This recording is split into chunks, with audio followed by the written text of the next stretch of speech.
નમસ્કાર મિત્રો, હસમુખ ભડિયા યુટ્યુબ ચેનલની અંદર દરેક લોકોનું હાર્દિક સ્વાગત છે, વેલકમ છે। આજે આપણે ઝાણાવાડા ગામ ખાતે આવ્યા છીએ તો રમેશભાઈ આડિયલ છે, તેમની સાથે આપણે થોડીક પરામર્શ કરીશું અને તેમના વિશે આપણે જાણીશું કે એ કયા ગામના છે, તે શું કરે છે અને સોશિયલ મીડિયાની અંદર પોતે વર્ક કરે છે અને લોકો સુધી પ્રમોટેડ કરી અને વિડીયો પહોંચાડે છે। તો આપણે આજે એમની મુલાકાત લીધી છે, તો એમની સાથે આપણે ટૂંકો પરિચય કરીશું અને પછી આપણે વિડીયોની અંદર એમના જીવન ચરિત્ર વિશે જાણીશું।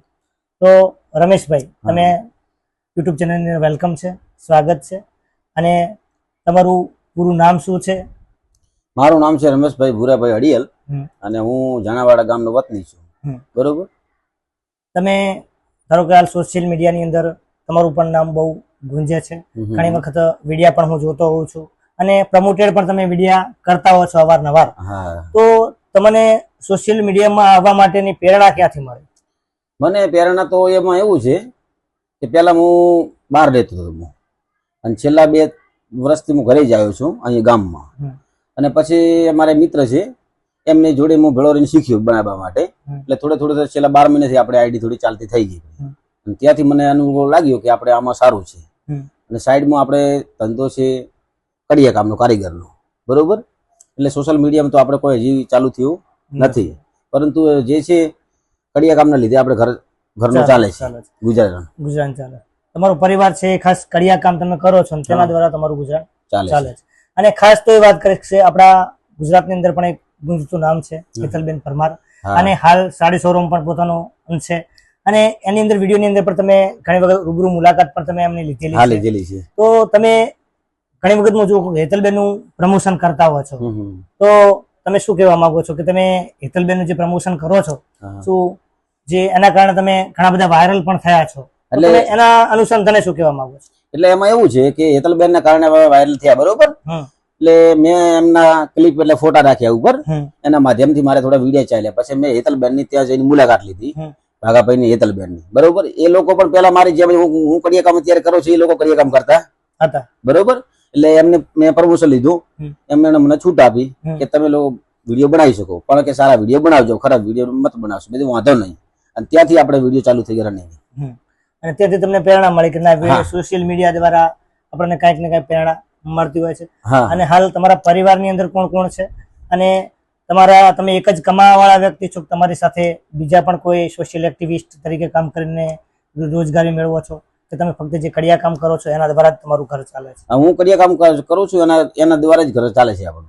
પરિવારમાં સભ્યો કેટલા છે? મારે પત્ની છે, મારે 3 બાળકો છે। બરાબર। ના, મૂળ 5 કુટુંબ। ખેતીવાડી કરો છો? ખેતીવાડી નહીં કરતા, ખેતીવાડી નથી કરતા ના। અને જે હાલ તમે જુઓ છો સોશિયલ મીડિયા દ્વારા ઘણા લોકો વાયરલ થઈ ગયા છે અને ઘણા ટોપ લેવલ પર પણ પહોંચી ગયા છે, કેમ કે સોશિયલ મીડિયા વસ્તુ એવી છે કે વાયરલ થઈ જશો તો ઝીરોમાંથી હીરો પણ બની જતા હોય છે ઘણા લોકો।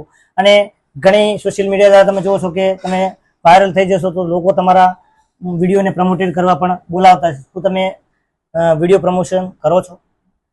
વિડીયો પ્રમોશન તો ક્યારેક કરીએ છીએ, અને એમાં એવું છે કે અત્યારે હું એમ કે મારે બીબી અને 3 બચ્ચા છે, બરોબર ને?